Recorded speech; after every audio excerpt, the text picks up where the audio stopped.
poor people living on pensions are a nuisance. You should take care of her. Right after our father's funeral, my brother pushed our physically disabled mother onto me. Cut ties with that old woman and feel refreshed.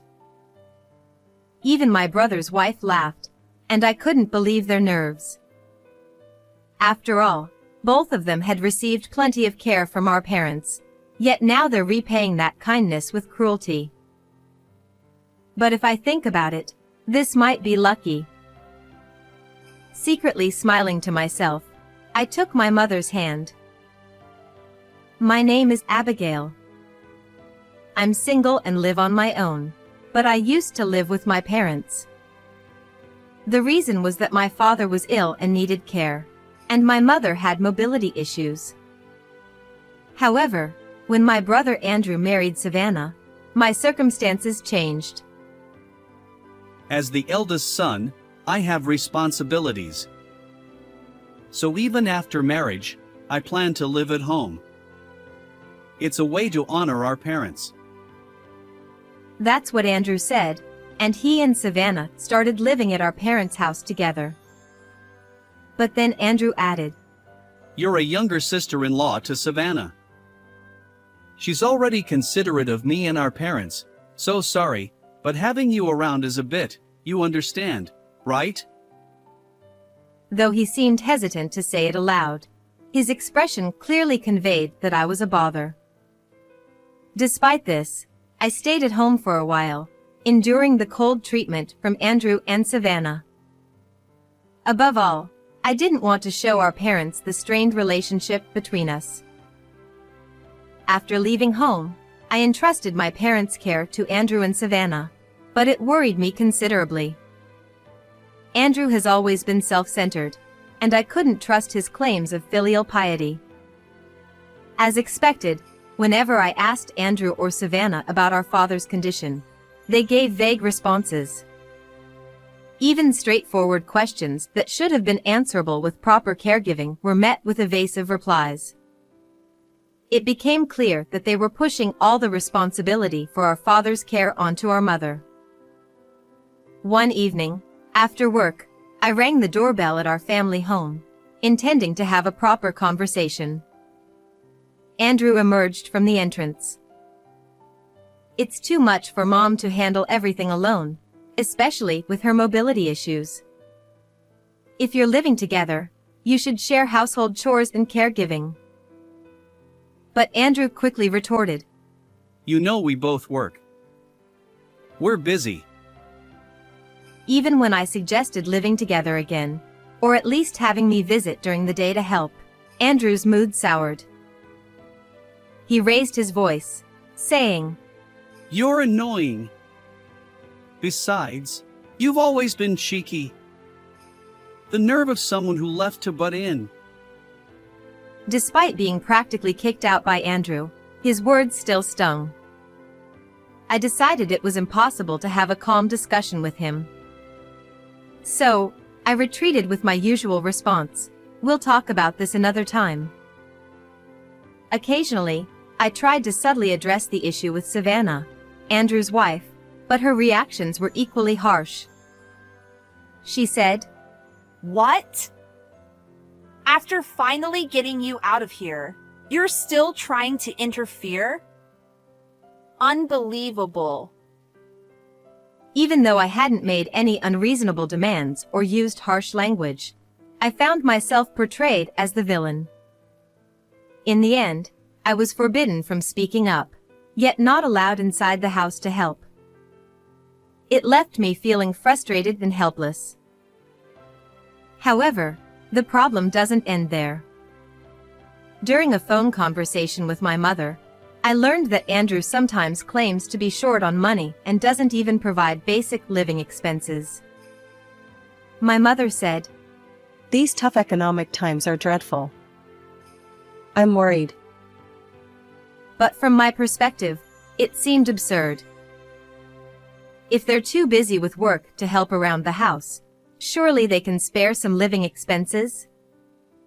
Or are they working at such a terrible company? Both of them? My mother remained non-committal, so I resolved to visit our family home again. Yet once more, I wasn't allowed inside. Andrew, who emerged from the entrance, maintained his intimidating demeanor.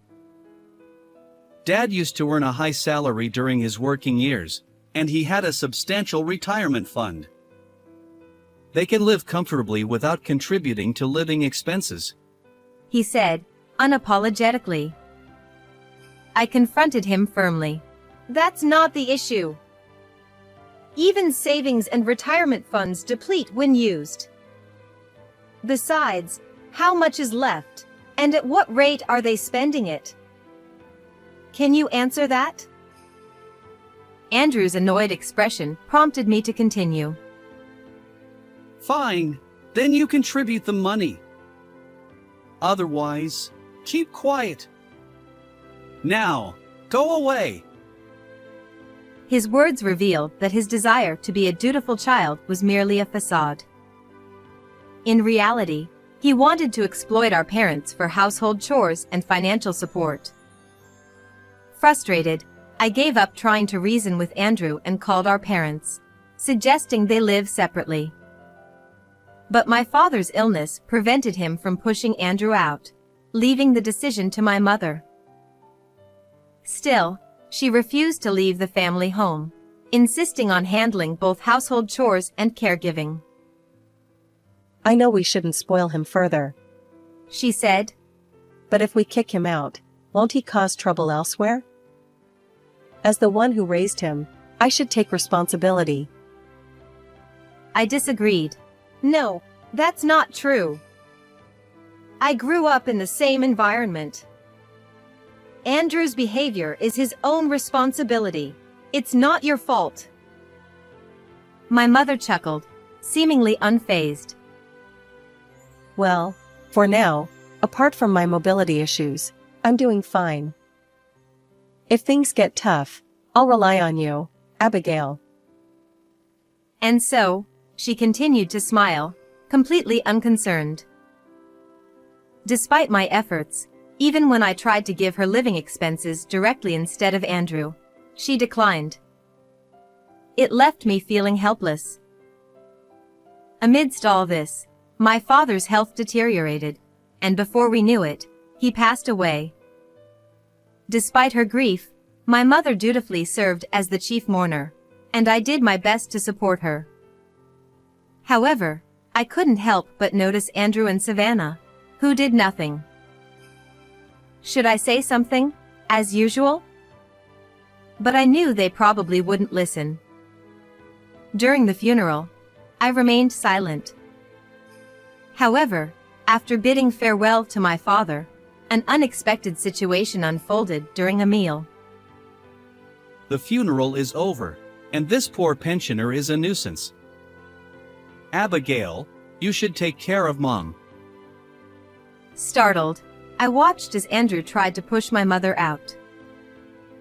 Aw, finally rid of that bothersome old woman. It feels refreshing. Even Savannah joined in, laughing. Their nerves were beyond belief. What are you saying? Don't you both realize how much you've relied on Mom? My anger seemed lost on them. To Andrew, I was just his younger sister, and my words didn't matter. This house is mine now. So anyone I deem unnecessary should leave, right? No, the house was in Dad's name, wasn't it?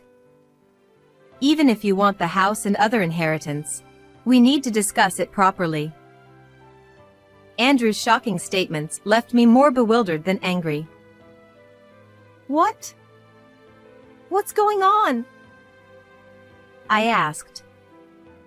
It turned out that Andrew had manipulated our ailing father, who lacked judgment, into transferring the house into his name.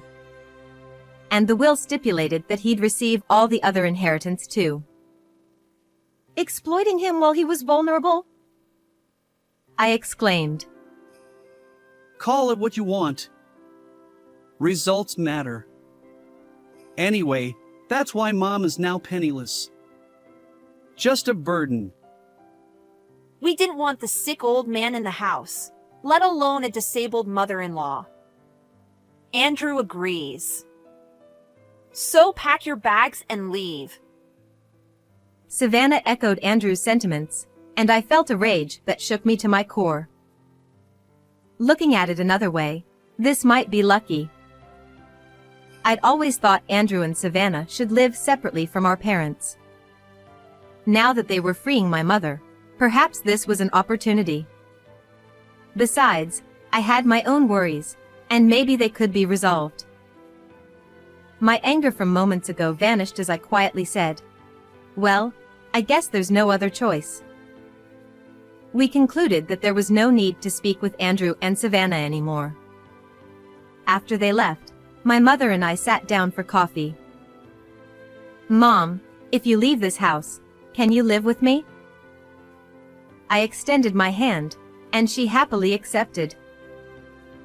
Let's start by moving the essentials. Consider my apartment a temporary residence. Once we find a suitable place, we'll move. Given the stairs and steps in my apartment, it wasn't ideal for my mother's mobility. But she nodded in agreement.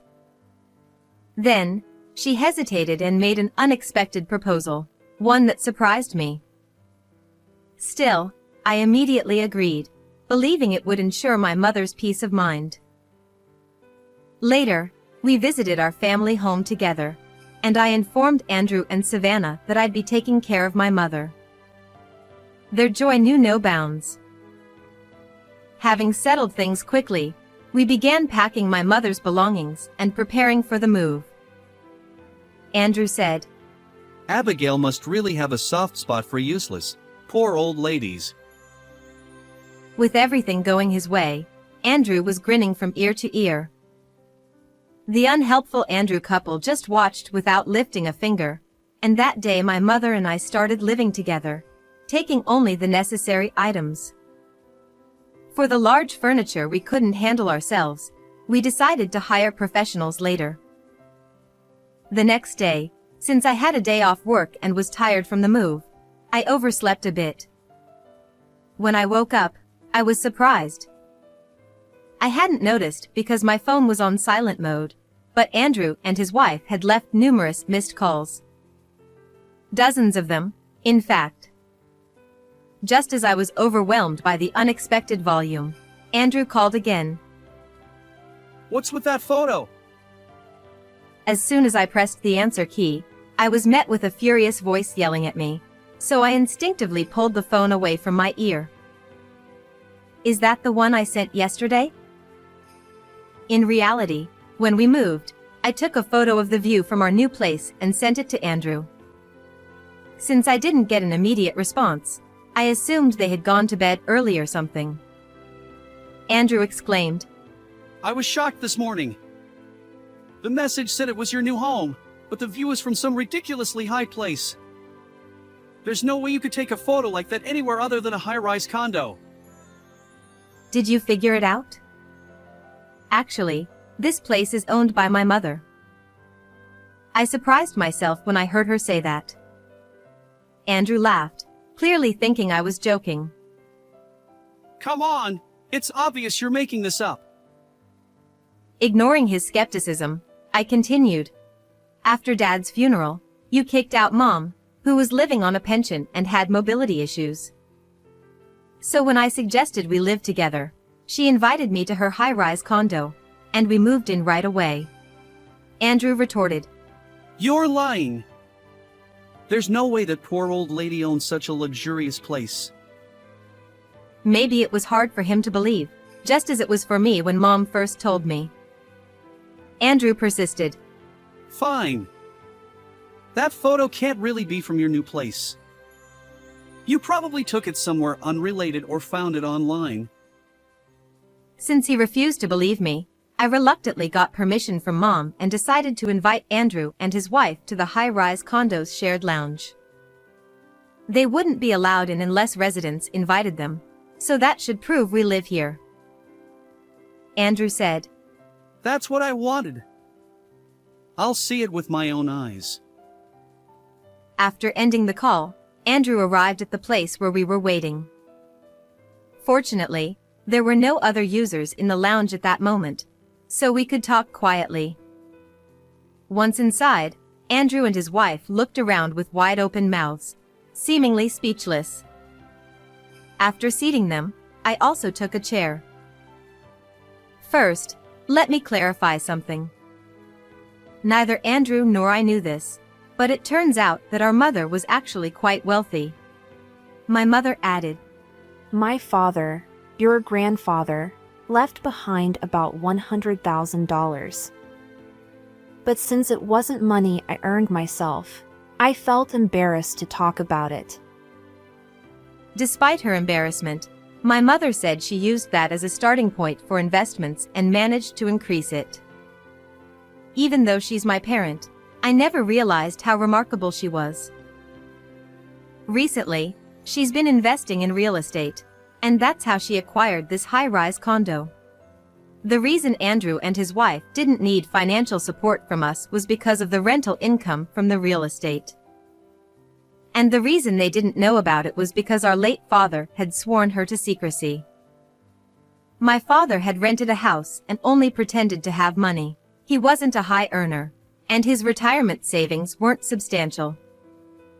While we enjoyed family trips and bought luxurious things, it was my mother who footed the bill. To make matters more complicated, or perhaps straightforward, my father had no intention of leaving an inheritance. He spent all his modest assets himself. So, practically speaking, there's almost no inheritance from Dad, I explained. Andrew, who had even written a will, realized it was all for naught and stood there dumbfounded. But I already bought things, assuming I'd get an inheritance. Savannah chimed in. Our savings are practically non-existent. What are we going to do? And Andrew, you took out a loan to buy that luxury car. Andrew retorted. You splurged on designer bags and accessories too. Are your credit card payments okay? As they suddenly started arguing, I exchanged glances with my mother, realizing that the conversation wasn't progressing. Then, with a start, they both turned toward us, closing in. Right. If you have money, you should help us out, shouldn't you?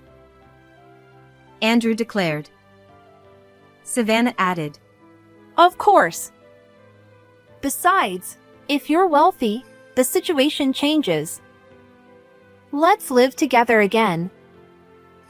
Andrew's forced smile and Savannah's unnatural, cloying voice made even my usually composed mother raise an eyebrow. Since I was tired of their nonsensical sleep talk, I decided to confront them with a reality they probably hadn't realized. Andrew, you seem to have forgotten, but if the family home was transferred to your name, there should be a gift tax to consider. Andrew froze at my words and muttered. Tax? It's likely to be higher than inheritance tax. If you don't believe me, look it up on your phone. Andrew scrambled to search.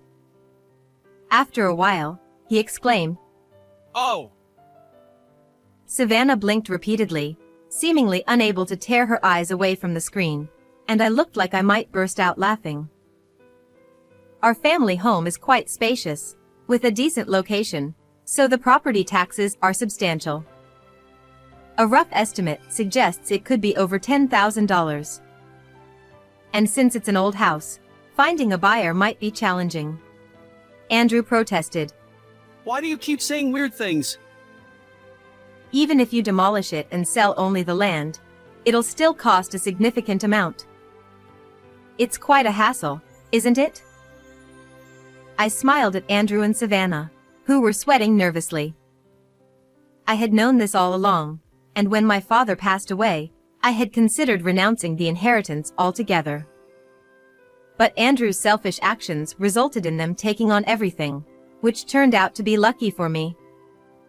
While I beamed, Andrew and his wife turned pale. Savannah sighed. Can't you find another solution? I can't think of anything, I replied, puzzled. All I can suggest is... Andrew interrupted. What? Don't try to evade taxes. Penalties will only increase the amount you owe. It's better to sell your prized brand items and pay the taxes quietly. Despite my sincere advice, it wasn't the satisfactory answer they wanted. They frowned and looked dissatisfied. Andrew pleaded. Come on, help us out. We're family. His usual authoritative demeanor had vanished, replaced by desperation. Savannah turned pleading eyes toward me. Watching them, I sighed deeply. Who was it that kicked out this family? Even Andrew faltered at my pointed remark.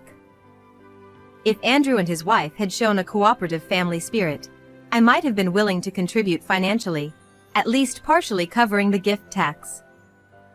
But expecting help only when they were in trouble after abandoning my sick father and even my mother was too much. My mother chimed in. For you too, I'm just a useless, poor woman, right? So there's nothing I can do. Her gentle tone belied her unwavering resolve. It was a smile that conveyed both softness and unyielding determination. Andrew implored. Mom, please. It's a lifelong request. Help us out. Savannah added. We'll treat you well from now on. Please let go of the past. Despite Andrew and Savannah's pitiful expressions, my mother remained steadfast, shaking her head. So, the conversation is over. It's time for you to leave. Andrew protested. Wait! Ask Abigail to talk to Mom too. We're in a dire situation. My family consists only of Mom. When you kicked us out, the bond was severed. Shall I call security if you won't leave? Realizing our determination, Andrew looked crestfallen, and Savannah collapsed weakly to the floor. They were so shocked that they couldn't move, so we had the security guards escort them out. Afterward, Andrew and his wife sold all their luxury items to pay the gift tax, but their savings were wiped out. With mismatched income and hefty property taxes, they struggled to make ends meet. Andrew, desperate for help, tried to break into the high-rise condo to see Mom, but the guards promptly removed him. He even got arrested for resisting. Although Andrew was released soon after, they couldn't adjust their lifestyle, accumulating debt until they disappeared without a trace. I no longer cared about their fate. I moved furniture from the apartment to the high-rise condo, and Mom bought everything new. We now live happily every day in this barrier-free environment, perfect for my mobility-challenged mother. Seeing her content face, I vowed to continue being a devoted daughter. I hope you enjoyed this story. Don't forget to subscribe to the channel. Let's see you again in the next video.